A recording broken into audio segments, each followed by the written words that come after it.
All right. Good morning, everybody. Welcome to our Why Wednesday Facebook Live with Top Hat Creative Marketing. And today we have Jen with Jen's Way. How you doing, Jen? I'm good. How are you, Brett? Doing good, thanks.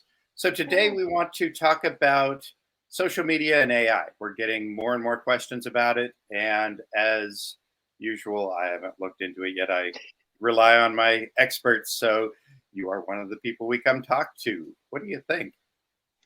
I think it's really cool. I've just started diving into it.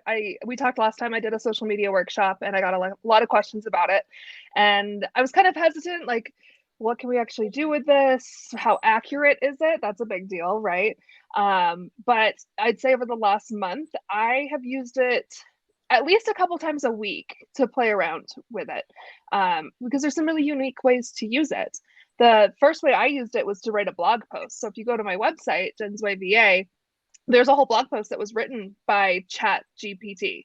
I just So went that in is and I what think you're using. Okay. yep, Chat GPT is what I've been using. I know there's a bunch of them out there. Um, I like that Chat GPT is free. That's, the nice thing. They do have an upgraded version now that you can buy into, but I haven't touched that yet. But I think what I did is I went in and I said, write a blog post about best social media practices. And it wrote an entire blog post for me. And then I didn't have to do that work. I went through and I edited it. I made sure it was more in my voice. But then I created social media. I've got months of social media posts based on that one blog that the AI created for me. So I am doing that legwork of create. So I created, first a carousel with all the tips that it had. And now I'm going through and creating carousels based on each individual tip and breaking those down. So that's where I started. And I think that that's a cool place to start because, as we know, SEO loves blog posts. So if you're not doing blog posts, this is an easy way to start doing that. Okay. Now, carousel, you said that, and that doesn't make much sense to me. So what's that? Yeah, so on Instagram, when you have, instead of having just one image, having multiples that people can swipe through, that's called a carousel. Oh, okay. Instead, I thought it was a GPT thing. Okay. yeah. So the latest I'm seeing in the Instagram algorithm is if you're not going to do a reel or a video, then your best bet is to be doing carousels, a minimum, even just 2 images. So Right. even Right. just doing a second slide that has your logo and contact information, because then you're more likely to come up in people's feeds multiple times. So this was an easy way for me to get content. That again, I did that when Chat GPT first launched, so 2-3 months ago, and I still have content from that one blog post. But Okay. since then, I've learned a lot. Now, let me ask you a question. So I've talked to a few people, and it sounds like the more specific you get, the more things you put in there, the better off it does for you. You can even say, "Do you understand?" and it will say, "It's really I crazy." haven't played with that part yet, but I will say definitely the more specific you get, the better. But something funny that I learned, so have it write a blog post, and then you can say, like, rewrite this blog in a sassy tone, and it will rewrite the whole thing in a different tone. It is funny because what these robots think that sassy means saying honey. So every time I say that, it says, Oh "Oh, no, honey." So there's some editing. It that's is fun. AI, but it's so funny that it'll take that same information and rewrite it in a different tone for you. You can say, like, rewrite in a shorter format. It's really incredible technology. But the big Right. thing I've been doing, and a big shout out to Haley, who attends Social Media Day every year. She reached out to me because after the social media workshop, she started using it to caption photos. So she's like me, she does a lot of social media posting. And for instance, I do social media for a nail tech here in Colorado Springs.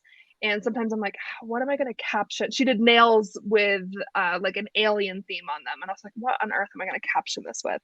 So I went to Chat GPT and I said, write a caption for nails with alien designs, and it wrote a caption, emojis even. It had the emojis, it had hashtag suggestions. I mean, from a social media manager standpoint or a business owner doing their own social media, it's worth checking out for sure. That's cool. And being able Yeah. to do even like YouTube videos that we're doing here, Yeah. and Facebook. Write me qualifying hashtags Yeah. for this that's going to trend, that's going to get in there. I mean, it's going to take a lot of the guesswork out, but as usual, only 5 to 1% of creators will use it for a while until it becomes mainstream. It's really on the leading edge of things. If you get in on the first year of stuff, you've given yourself a boost, whatever it happens to be. Google changes, Facebook changes, social media changes, but this is a big one. So it'll be really Yeah. interesting.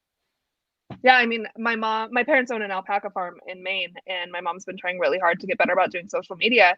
So the example that I did when I was on that workshop was write a post about alpaca socks and the benefits of alpaca socks over smart wool or any of those. And it wrote this whole thing, and I had my mom read through it, and she's like, there's a couple things I would edit, but overall it was, again, that's months of social media content, because it gave her 6 or 7 bullet points of why alpaca socks are better than other socks. So And you don't have to go research them. You don't have to come up with it in your own brain, and then you can play off it, and it gives you other ideas. There's just so much dynamic ways to improve what you do through that, or you can scrap 80% of it, but you still got something else or a framework or whatever. So yeah, really absolutely. Cool. So any tips on how to get started if you've never done it? Yeah, so it's ChatGPT. The website is actually chat.openai.com. And you do have to make an account. And I will say, it's gotten a little bit better, but especially first, the servers did get overloaded quite often because, again, it's free. So be a little patient. I think I went to register and it said I was on the wait list, and later that day I got the email saying I could register, so it was no big deal. So register as soon as possible would be my first tip, because you never know when they're going to decide to stop doing the free version, or when they're going to say they're capped out for users for now, because this is new technology. So the biggest thing I would say is set up your account. Very good. What's cool is once you set up an account, it saves all of those AI conversations that you have. So along the side, you can go back. So say you're just playing around with it, and then months later, you're like, oh, ChatGPT came up with something cool about this. You can go back and find it again, which I think is really cool. And just play around with it. See what it comes up with. The hashtag one is great because hashtags are a pain to come up with sometimes. Yes. But I really like the captioning photos. I think that's a great place to start. Is no doubt. I did like caption a photo of a woman standing on the beach, a powerful woman standing on the beach, and it wrote this beautiful caption that I would have never come up with. So there's my cat. So you never know what's going to jump through on here, but I think you and I talked about it briefly before we went live, but AI scares some people for sure. But I think we can learn how to use it in the right ways to help with as business owners and as creatives especially. And as you said, it's not going anywhere. So we might as well learn how to use it and to exist alongside it.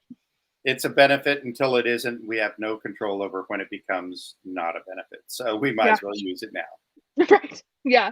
Because the rest is just too scary and we're not going there. Right? No, we're not even going to think about it. But if it can make your job easier, why not? Exactly. Cool. Well, thank you for your time. Anything else to add before we go? I do want to mention my retreat next month. I'm doing my first ever women's retreat here in Larkspur, Colorado. So on this beautiful 40-acre horse ranch. It is April 14th through the 16th. I have some amazing speakers coming in, mostly Colorado based, but I do have one speaker coming in from Ohio, and it's a mixture of yoga and sound bowls, but also a productivity workshop and how to spread your message more effectively. But more than anything, it's a chance to network with some incredible business owners and creatives here in Colorado. And I guess there's people coming from across the country. So I've got a few more tickets left. So if anyone's interested in that, definitely reach out and let me know. Very cool. Looking forward to that. And we will see you next time next month. So thank you very much for all your time and insight here. That was great. Thanks, Brett.